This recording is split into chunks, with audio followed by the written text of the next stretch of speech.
Muy bien, buenas noches con todos amigos y amigas. ¿Qué tal? En este nuevo video quiero presentarles una síntesis de los videos que anteriormente hemos estado subiendo sobre la temática de la filosofía andina. Y este video lo he titulado La filosofía andina en la actualidad. Bien, hablamos de la actualidad y obviamente es un concepto relativo, un concepto pues que en este caso estamos hablando del año 2025 y supone que ya pues la filosofía andina se ha instalado como una corriente filosófica dentro del pensamiento peruano, o al menos es lo que voy a proponer, lo que voy a defender, ¿no?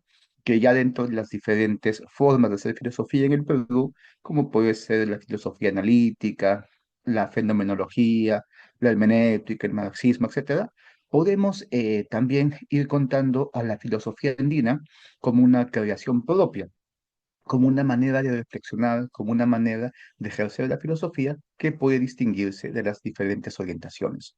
Y justamente por ese motivo me es importante destacar a los autores, a los representantes contemporáneos actuales de la filosofía andina, que ya sobre cada uno de ellos, al menos de los tres que aquí mostramos, hemos hecho videos anteriormente, ¿no? De Lucas Palacios y su libro Filosofía Andina Prehispánica, de Víctor Masi, Incas y Filósofos, y un video dedicado también al doctor Zenón de Paz y su libro La Cosmovisión Andina en el manuscrito de Guadalquivir. Bien, para comenzar, yo quisiera destacar el concepto de filosofía andina que estamos manejando, ¿no? Cuando se habla de filosofía andina, se suele creer de manera de repente apresurada que se está afirmando que existe, que hay una filosofía andina prehispánica, que se está de repente reduciendo la filosofía andina al afirmar o negar una filosofía autóctona, una filosofía previa a la llegada de los occidentales, ¿no? Y no, en nuestro caso tenemos una definición distinta de filosofía andina. En este caso, la entendemos como el abordaje filosófico de la cultura andina, como una interpretación filosófica de sus elementos culturales, no como una simple descripción de la cosmovisión, ¿no? ¿Qué significa esto? Que la filosofía andina es el trabajo de reinterpretación desde la filosofía que se hace de la cultura andina, ¿sí? Y de manera implícita, de manera tácita, es también lo que hacen Lucas Palacios, Víctor Masi, cuando ellos quieren afirmar una filosofía andina prehispánica. Están interpretando desde la filosofía la cultura andina para afirmar una filosofía, ¿no? Sin embargo, la interpretación puede darse para otros objetivos, como destacar de repente alguna cuestión eh, ontológica, epistemológica, ética, ¿no? Sin pasar necesariamente por afirmar una filosofía andina, como es el caso de Zenón de Paz. Zenón de Paz en su libro no le interesa el problema de si existió o no una filosofía andina, sino que él va a interpretar filosóficamente el manuscrito de Guadalquivir. Sí, es un poco lo que vamos a ver más en detalle. Pero partamos de esto, que la filosofía andina es la interpretación filosófica que se hace de la civilización andina, ¿no? De algunos de sus aspectos, de algunos de sus componentes, etcétera. Muy bien. Y bueno, si ese es el caso, si así entendemos la filosofía andina, entonces veremos pues que ha habido filosofía andina desde el momento en que llegan los occidentales y tratan de comprender este mundo, esta realidad completamente diferente, ajena a ellos, a partir de las categorías que la filosofía de su época le daba, ¿no? Ahí tenemos algunos cronistas que están formados académicamente, unos más que otros, ¿no? Tal vez el más destacado sea Josep da Costa, ¿no? Y su crónica, su libro, ¿no? Pero también tenemos casos importantes como el de los propios andinos que aprenden la filosofía, aprenden algo de la cosmovisión occidental y a partir de ahí, fusionando horizontes, interpretan, ¿no? El mundo andino, como es Huamampoma, Santa Cruz Pachacuti, Titucusi Yupanqui o el propio Inca Garcilaso de la Vega. Y podemos contar, podemos explayarnos en esto. Ahí les dejo este cuadro para que puedan ver aquellos personajes intelectuales, filósofos, ¿no? Que podemos reconocer como filósofos andinos. Yo quiero centrarme en lo último, ¿no? En aquellos autores, cultores de la filosofía andina que recientemente han publicado o han trabajado investigaciones, han aportado con sendos libros, ¿no? Como es el caso de este libro, Incas y Filósofos, Filosofía Andina Prehispánica y la Cosmovisión Andina en el manuscrito de Huarochirí. Quiero, antes de ya de repente hacer la comparación y la síntesis, comentar algo que la filosofía andina hasta hace muy poco, y tal vez de repente todavía, pero es una filosofía marginal, en el sentido de un poco despreciada por la academia, ¿no?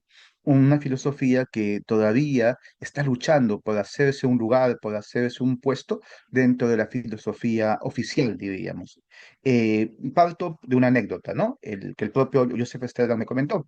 Y es que él quería publicar su libro, su investigación, ¿no? La filosofía andina, estudio intercultural, etcétera, aquí en Perú, y fue a la Universidad Católica a, digamos, presentar el texto, ¿no? Fue al Centro de Estudios de la Universidad Católica y le rechazaron su libro, diciéndole que no era filosofía, que vaya mejor las ciencias sociales y demás, ¿no? Y como sabemos, Sterman, pues, publica su libro en Ecuador, ¿no? En Quito, de editorial Aybayala. Y fíjense que esto también le pasa pues a Lucas Palacio, a Víctor Masi, en el sentido de que sus libros, por ejemplo, son editados por ellos mismos, ¿no? Tienen, digamos así, digamos, el heroísmo del caso de ser obras que tengan pues el mérito de un autor, ¿no? Que edita su propio libro. Y en el caso de Zenón de Paz, él cuenta en su libro algo muy anecdótico. Él estaba en una de estas jornadas donde se debaten los cursos en la Universidad San Marcos y él propuso que se enseñara quechua como un idioma, como una lengua en la formación de los filósofos. Y la Zenón le sorprendió el rechazo casi unánime de sus colegas. Todos ellos, número uno, se sorprendieron y luego se indignaron. Digamos, consideraban que era necesario aprender griego, latín, alemán, inglés, pero a nadie se le había pasado por la cabeza que el quechua fuera una lengua que la filosofía en el Perú debiera aprenderse, ¿no? Y desde ese momento Zenón se empeña más en profundizar en el mundo andino, en dar a conocer pues los valores que tiene esta cultura, ¿no? Un poco sorprendido por esa actitud un poco egocéntrica, bastante egocéntrica de muchos de sus colegas sanmarquinos, ¿no? En la escuela de filosofía. Así es que bien, o sea, la filosofía andina está luchando por hacerse presente, por tener un espacio, y menos mal eso está cambiando. Ya, por ejemplo, en los últimos congresos de filosofía peruana, hay ya espacios, hay ya mesas, ponencias que abordan la filosofía andina, ¿no? Y con estos videos yo quisiera animar a más personas, a más estudiantes, a más investigadores a trabajar por esta línea, a mostrar lo fructífero, lo importante, lo abierto también que puede ser esta beta de pensamiento, ¿no? Bien, vamos entonces a centrarnos en los autores, ¿no? Que hemos mencionado. He hecho esta tabla comparativa, esta, digamos así, forma, creo yo, didáctica, espero que sea, de entender un poco sus ideas, sus intenciones, ¿no? Lucas Palacio, por ejemplo, si nos centramos en el enfoque metodológico que plantea, tiende a la sistematización, como dijimos, tomando algunas pautas de Hegel, de Engels, ¿no? Y sobre todo usa fuentes coloniales para reconstruir la filosofía andina, ¿no? En el caso de Víctor Masi, él hace un análisis comparativo entre las posturas que afirman o niegan una filosofía andina y obviamente él se posiciona en la afirmación de una filosofía andina autóctona, ¿no? Y al igual que Lucas Palacios, usa fuentes coloniales, crónicas, estudios, ¿no? Sobre todo estas fuentes de primera mano, que son los cronistas, ¿no? Y en eso coincide con Lucas Palacio. Zenón de Paz no aborda tantas crónicas, se centra en un solo texto, pero profundiza, ¿no? Hace toda una interpretación filosófica del manuscrito de Huarochirí. Y es interesante que en el caso de su metodología, él parta de intuiciones vinculadas con la fenomenología, con la hermenéutica, ¿no? Y propone pues una interpretación que toca temas ontológicos, epistemológicos y axiológicos en el manuscrito de Huarochirí. Muy bien. En cuanto a los conceptos claves, vemos que cada autor, por ejemplo, tiene los suyos, ¿no? Lucas Palacios va a hablar de la dialéctica, de una dialéctica andina, de una lógica dialéctica, ¿sí? Y en base a ello va a presentar una cosmología materialista en el mundo andino, aunque también menciona, y eso es muy interesante, la beta, el derrotero idealista dentro de la filosofía andina, ¿no? También toca temas como la filosofía del derecho, el tema de repente el esclavismo, etcétera, ¿no? Hay algo muy interesante dentro de sus conceptos claves y es que critica el suma causa y creo yo que con bastante razón, ¿eh? Con bastante fundamento. Me parece que hay buenas observaciones a esto tan popular como es el suma causa, ¿no? En el caso de Víctor Massi, él postula una filosofía tahuantinsuyoana, eh, hace para ello una revisión de los manuscritos y vinculándolos con los quipus. Y su intuición, creo yo, potente, interesante, es que muchos de los textos coloniales son traducciones de quipus narrativos, de modo que esto nos llevaría a interpretar, a comprender de otra forma digamos, el contenido de las historias que pensamos son solamente pues calcos de oralidad.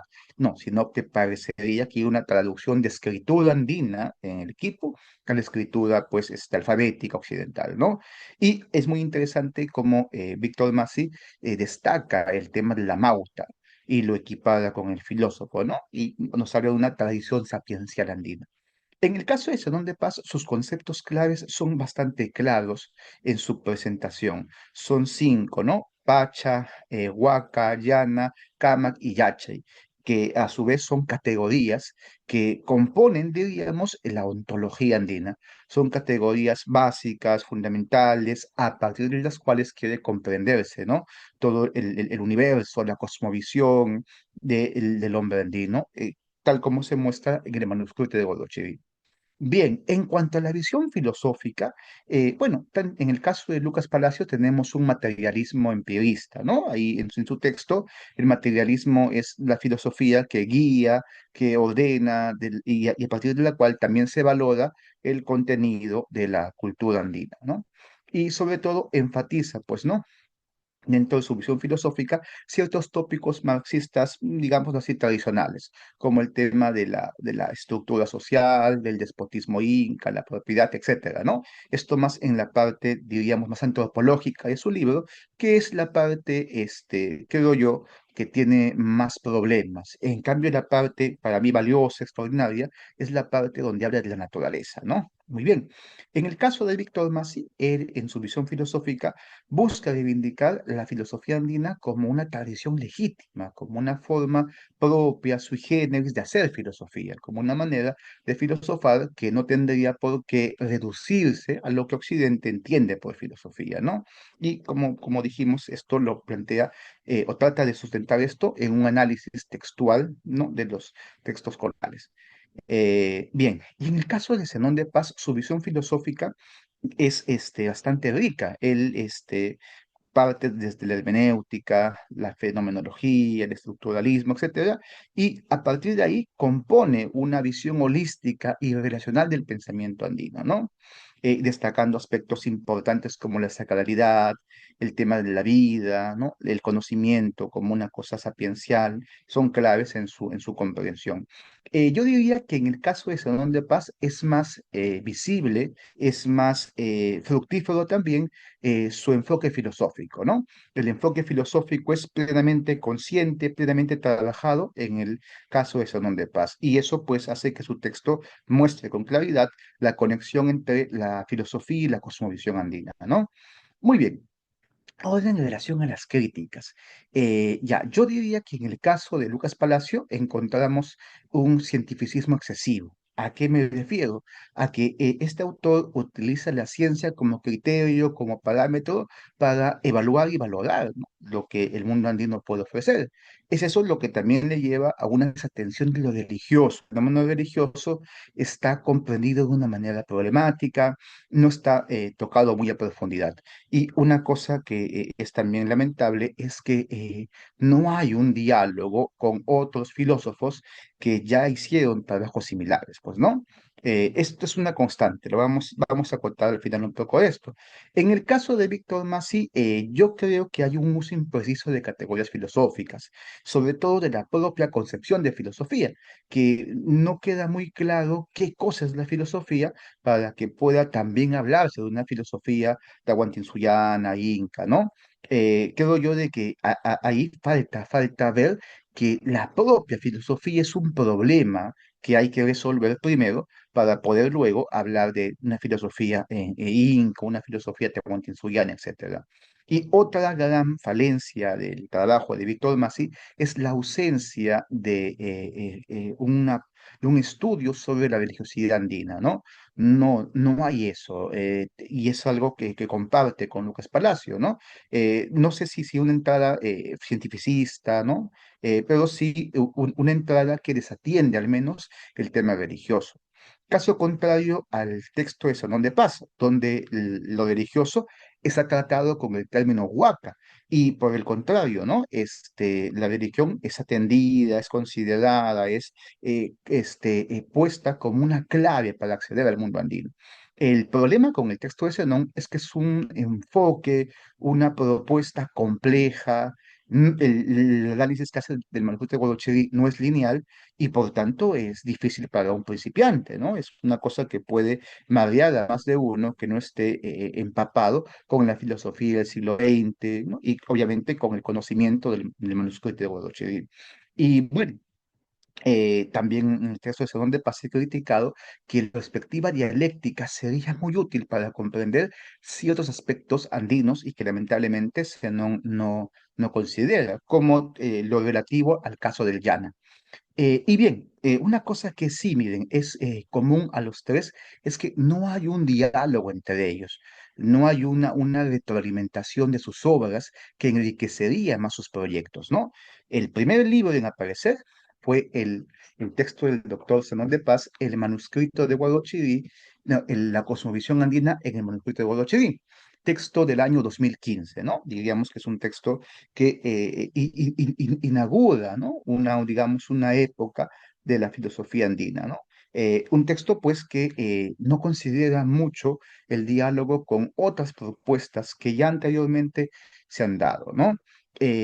Hay referencias mínimas a personajes como Stellman, como Peña Cabrera, etcétera, ¿no? Claro, tal vez sea porque el autor prefiere profundizar en el texto, pero hubiera sido genial, hubiera sido muy meritorio también que hay una consideración de la filosofía andina que ya había comenzado, que ya desde hace algún tiempo había comenzado pues a dar algunos textos, indicios, ¿no? Muy bien. Y por ejemplo, ya luego está el texto de Víctor Massi, es un texto del año 2016, y donde solamente en una nota a pie de página muy tangencial se cita el texto de Zenón de Paz, cuando están prácticamente hablando no digamos lo mismo, pero sí de cosas muy similares, muy cercanas. Víctor Massi en este libro también analiza, ¿no? El manuscrito de Guadalquivir, también analiza algunos de los mitos, las historias, pero no refiere en esa parte al trabajo que ha hecho Zenón de Paz, ¿no? No hay, digamos, un diálogo con el texto de Paz y menos aún un recoger los frutos que Zenón pues ha encontrado en su propio trabajo, ¿no? Y esto todavía es mucho más problemático, mucho más preocupante en el caso del libro de Lucas Palacio, ¿no? Que ya se publica, permítanme ver la fecha, en el año, según me parece, 2021, ¿no? 2021, donde ya están los textos de Zenón de Paz, de Víctor Massi, y tampoco son considerados entre los textos, ¿no? Claro, eso ya creo yo, sería un trabajo para los lectores, para nosotros que apreciamos, que valoramos estas obras y sus contribuciones y pensamos, creemos que sería provechoso pues juntar lo positivo, lo valioso de cada una de estas investigaciones y a partir de ellas avanzar más en el campo de la filosofía andina. Es por ese motivo que ya, digamos, de una manera un poco propositiva, quiero comentar lo siguiente, ¿no? ¿Qué cosa podríamos tener en cuenta para la filosofía andina de cara al futuro, ¿no? ¿Qué cosa es lo que podría uno considerar de esta investigación, de estas cosas, ¿no? Muy bien. Número uno, creo yo, es evidente, profundizar en el diálogo entre nosotros, que las investigaciones que salgan se lean, se comenten en una comunidad, en un grupo que se interese por la filosofía andina. El gran problema, creo yo, es cuando alguien piensa que está descubriendo algo completamente nuevo y que ha comenzado de la nada. Ese es un sesgo eurocéntrico, es un sesgo que lamentablemente se copia en Latinoamérica y de repente en muchas partes del mundo, ¿no? Pensar que uno está haciendo algo y que la tradición no ha pues aportado nada, ¿no? Este síndrome un poco similar al Descartes, ¿no? A esta idea de pensar pues que se inaugura algo completa y absolutamente nuevo cuando pues hay una tradición que a lo mejor está alimentando esto. Bien, ese creo yo que es un primer obstáculo que debemos superar para hacer la filosofía andina de cara al futuro. En segundo lugar, los textos que hemos comentado son bastante interdisciplinarios. Ahí en los trabajos de estos filósofos andinos hay un diálogo con las ciencias sociales, con la historia, la antropología, la lingüística, la etnohistoria, ¿no? Ya, sin embargo, yo creo que sería muy importante que el diálogo se centrara en la arqueología. Los autores aquí hablan de filosofía andina prehispánica, pero lo prehispánico solamente llega hasta donde los textos coloniales dan cuenta del mundo andino. O sea, si nos fijamos, ellos se están moviendo en el ámbito de las crónicas que abarcan el siglo XVI, XVII. Y no les es posible, creo yo, por esa limitación, retroceder hacia un mundo andino anterior inclusive pues a los incas, etcétera, ¿no? Sí, es por ese motivo que creo yo cambiaría esto si se centran en la arqueología, porque la arqueología, que tiene ya un discurso, una comprensión del mundo andino, si nos permite superar este obstáculo de bueno, no obstáculo, pero sí, digamos, límites que las crónicas, que las crónicas tienen, pues, ¿no? Que los textos de los occidentales tienen al momento de captar el mundo andino, porque la arqueología va más allá digamos, de la crónica, del texto y encuentra registros, materiales que le permiten reconfigurar, que le permiten hacer hipótesis acerca de cómo pudieron darse las cosas en épocas muy remotas, ¿no? Creo yo de que si se piensa una filosofía andina prehispánica, sí tendría que basar en la arqueología como uno de sus fundamentos, obviamente sin perder de vista, sin perder de lado la conexión con la historia, la antropología, la lingüística.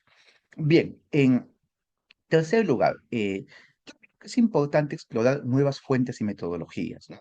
Las fuentes orales también son importantes, no se las ha considerado mucho, ¿no? Todo lo que tiene que ver con el folclore, con los cuentos, con toda la tradición popular, no ha sido muy tomado en cuenta. Algo de eso hay en el trabajo de Zenón de Paz, donde el manuscrito de Godochiri da pie, ¿no? A continuar o hacer un puente con el folclore, con los mitos, los cuentos, que también son una fuente, creo yo, bastante potente para dar cuenta del mundo andino.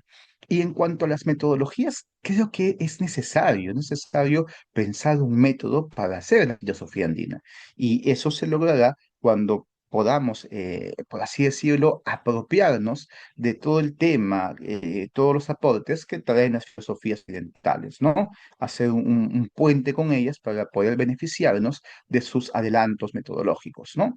Bien, una cosa que hay que superar, creo yo que son trabas de los investigadores, es el cientificismo, ¿sí? El cientificismo como tomar a la ciencia como parámetro para comprender una cultura, una tradición que a lo mejor no encaja dentro de ese esquema, eso es el cientificismo, y que hay que, por así decirlo, tenerlo como una entrada que puede ser problemática, pero al mismo tiempo también superar el ontologismo, ¿no? Es decir, esta visión metafísica de las cosas, esta visión que quiere encontrar una esencia positiva en el mundo andino, y quiere afirmar un hombre andino que es feliz, que no conoce el mal, que es algo así como un buen salvaje, ¿no? Y que tiende pues a peregrinizar solamente el aspecto positivo de este mundo andino, ¿ya? Ambos extremos creo yo son, creo que son los que hay que superar. Ambos extremos creo que no dan un enfoque justo a la civilización andina, al hombre andino, a toda esa, a toda esa, a toda esa tradición, pues, ¿no? Creo yo que son extremos que deberíamos tener en cuenta, que no conducen a un análisis justo del asunto. Bien, y en los textos que hemos comentado, hay más un afán claro, digamos así, teórico, ¿no? De dar cuenta del mundo andino desde una perspectiva que busca de construir su filosofía, su forma de conocimiento, pero se ha descuidado, o en todo caso está por estudiar, la ética, la política andinas desde una perspectiva filosófica. Cómo entendemos el tema ético en el mundo andino, viendo que hoy en día es necesario tener una ética para pensar la relación entre el hombre y naturaleza, que no mejor en los andinos hay algo valioso para ello, ¿no? Creo yo que son campos todavía por explorar de modo más profundo, más acucioso, ¿no? Muy bien, y esto creo yo que es algo pues que es necesario también comentar, y es que la filosofía andina debe hacerse accesible para el gran público, ¿no? Creo que es un tema que interesa a todos los peruanos, en tanto nos reconocemos parte de una tradición milenaria, de un país que está sobre la base de la civilización andina, ¿no? Que pues se origina en épocas de Caral y continúa, creo yo, hasta nuestros días de una forma muy dinámica, una forma bastante compleja. Y claro, en ese sentido ayuda a que los peruanos tengan conciencia de su historia, ¿no? Y en ello también contribuir a la formación de una identidad sana, fuerte, que pueda, pues, enfrentar los problemas mundiales, que pueda ubicarse en el panorama global, ¿no? Creo yo que por ahí es importante difundir la filosofía andina y hacerla algo que está al alcance de todo el público, ¿no? Y un poco estos videos quieren contribuir, quieren ayudar con eso. Bien, amigos y amigas, espero les haya gustado, les haya interesado, les haya sido valioso este video, y vamos a estar continuando con nuestro proyecto, ¿no? De subir videos sobre la filosofía andina, sobre libros, autores, temas, problemas, y también pues abordando dinámicas más amplias, ¿no? Temas de repente más vinculados con la filosofía, con la actualidad. Bien, muchas gracias. Hasta otra ocasión.